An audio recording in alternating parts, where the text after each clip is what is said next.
सबसे बड़ा पुण्य। अल्पविराम। एक राजा बहुत बड़ा प्रजापालक था, हमेशा प्रजा के हित में प्रयत्नशील रहता था। वह इतना कर्मठ था कि अपना सुख, ऐशो आराम सब छोड़कर सारा समय जन कल्याण में ही लगा देता था। यहाँ तक कि जो मोक्ष का साधन है अर्थात भगवत भजन, उसके लिए भी वह समय नहीं निकाल पाता था। एक सुबह राजा वन की तरफ भ्रमण करने के लिए जा रहा था कि उसे एक देव के दर्शन हुए। राजा ने देव को प्रणाम करते हुए उनका अभिनंदन किया और देव के हाथों में एक लंबी चौड़ी पुस्तक देखकर उनसे पूछा, महाराज आपके हाथ में यह क्या है? देव बोले, राजन ये हमारा बही खाता है, जिसमें सभी भजन करने वालों के नाम हैं। राजा ने निराशायुक्त भाव से कहा, कृपया देखिए तो इस किताब में कहीं मेरा नाम भी है या नहीं। देव महाराज किताब का एक एक पृष्ठ उलटने लगे, परंतु राजा का नाम कहीं भी नजर नहीं आया।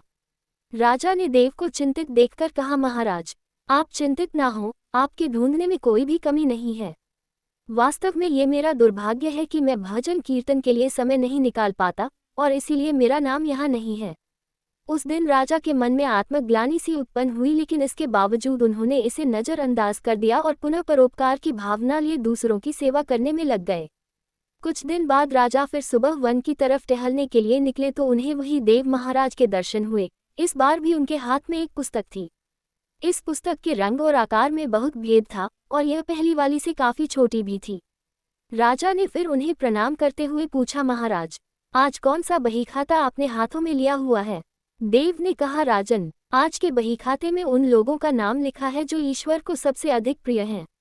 राजा ने कहा, कितने भाग्यशाली होंगे वे लोग, निश्चित ही वे दिन रात भगवत भजन में लीन रहते होंगे। क्या इस पुस्तक में कोई मेरे राज्य का भी नागरिक है?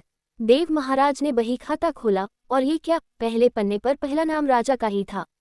राजा ने आश्चर्यचकित होकर पूछा, महाराज मेरा नाम इसमें कैसे लिखा हुआ है? मैं तो मंदिर भी कभी कभार ही जाता हूँ। देव ने कहा, राजन इसमें आश्चर्य की क्या बात है?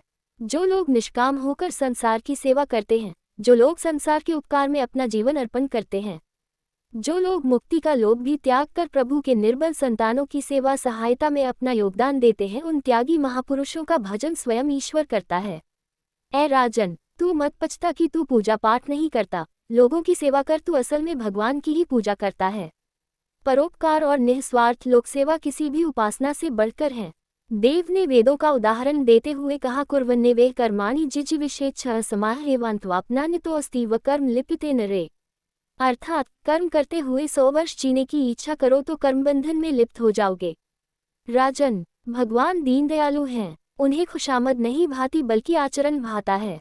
सच्ची भक्ति तो यही है कि परोपकार करो, दीन दुखियों का हित साधन करो। अनाथ, विधवा, किसान व निर्धन आज अत्याचारियों से सताए जाते हैं, इनकी यथाशक्ति सहायता और सेवा करो और यही परम भक्ति है। राजा को आज देव के माध्यम से बहुत बड़ा ज्ञान मिल चुका था और अब राजा भी समझ गया कि परोपकार से बड़ा कुछ भी नहीं और जो परोपकार करते हैं वही भगवान के सबसे प्रिय होते हैं। मित्रों, जो व्यक्ति निस्वार्थ भाव से लोगों की सेवा करने के लिए आगे आते हैं, परमात्मा हर समय उनके कल्याण के लिए यत्न करता है।